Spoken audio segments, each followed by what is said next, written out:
Hey y'all, I'm here in my kitchen with my 10-year-old son, Jacques. I'm Jacques and I'm 10. And we have been curious about where our food comes from and how many carbon emissions, how many tons of carbon emissions come from the different food we eat. Are you ready to open the fridge? Yeah!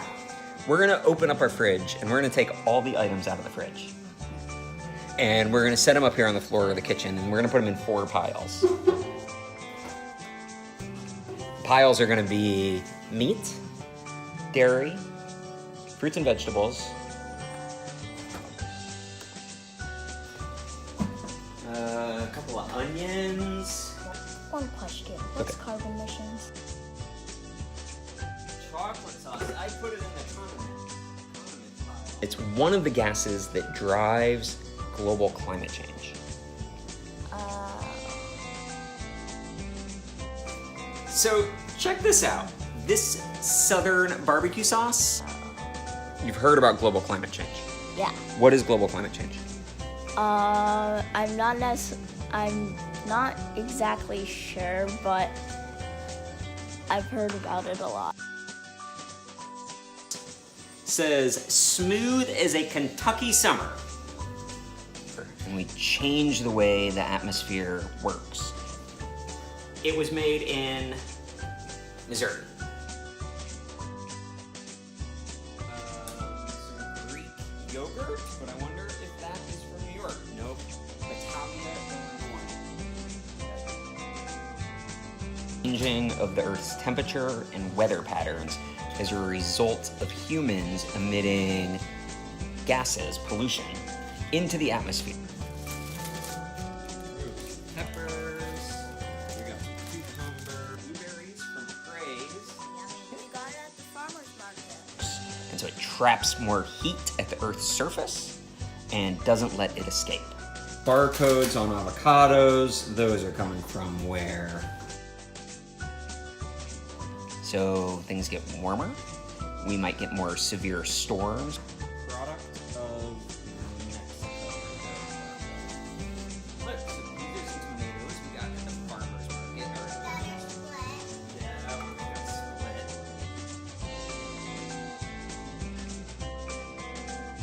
Hot air can hold more water, more rain than cold air.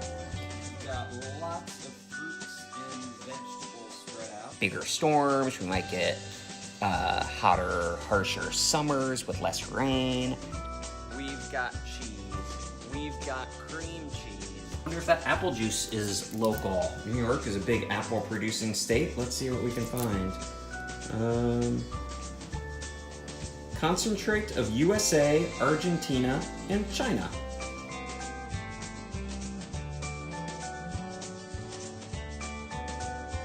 Okay, Jacques, our next task is we have to pick 2 items from each of our piles.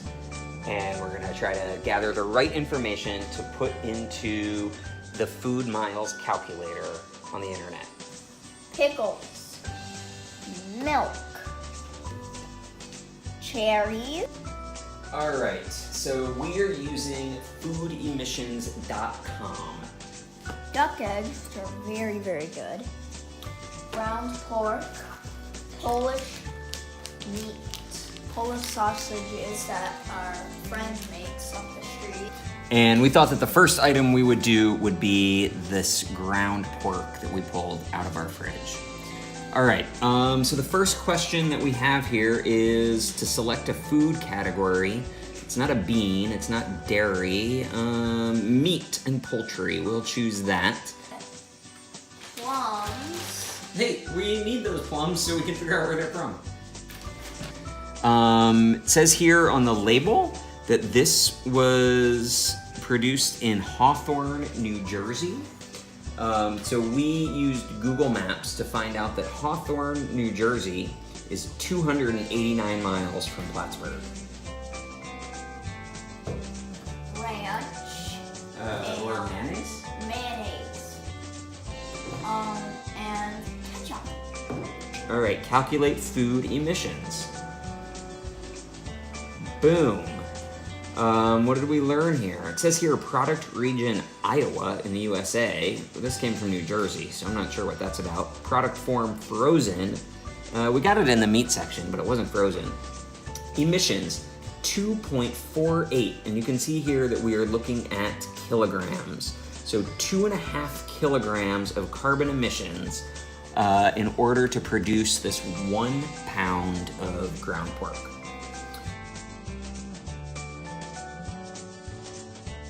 All right, let's find out the carbon emissions that come from these duck eggs.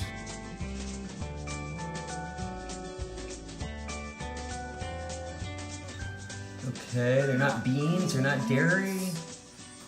Meat, poultry. Yep, let's try it.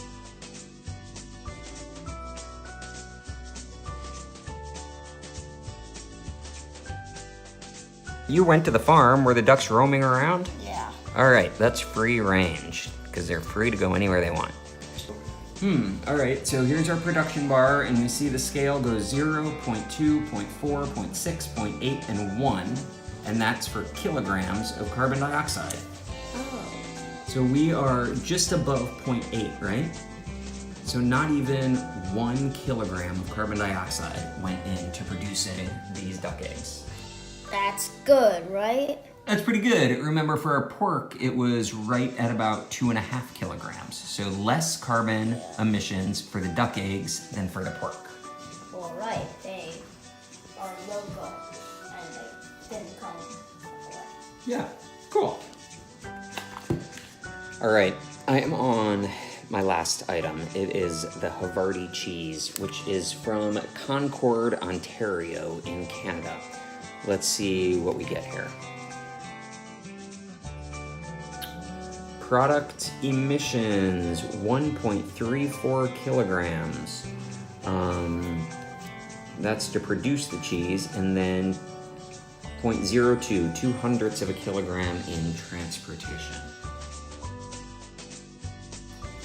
All right, we have now been at this for quite a while, but we have finished. I have laid out the items from least carbon emissions, our local cucumbers that we turn into pickles with the local dill and the local garlic.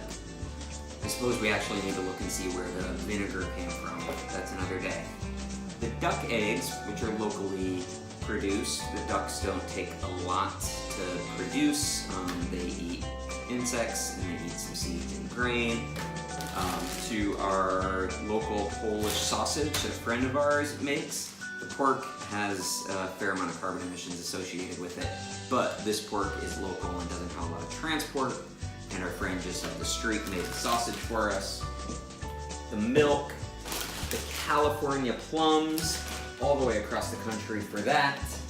Second most carbon emissions are Havarti cheese from Ontario, Canada.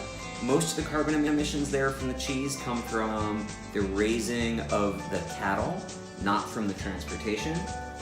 And our most intensive carbon product today is our premium ground pork from Hawthorne, New Jersey.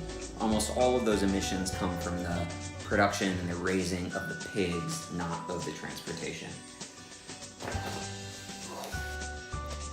Well, Jacques, we did it.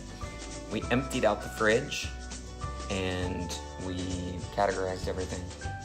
Figured out the carbon emissions that come from a few of our different foods. What have we learned from this afternoon? That a lot of carbon emissions isn't good for the environment.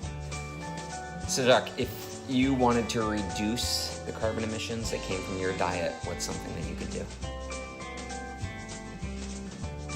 I don't know. Buy more local food? Yeah. Eat less meat? Eat less dairy? It's tough. We love cheese.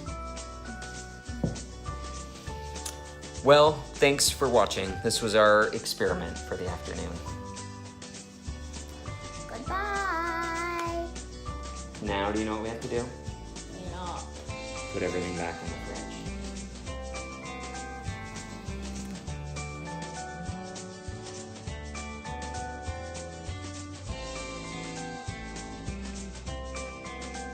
Elle, are you gonna help us go through the fridge too?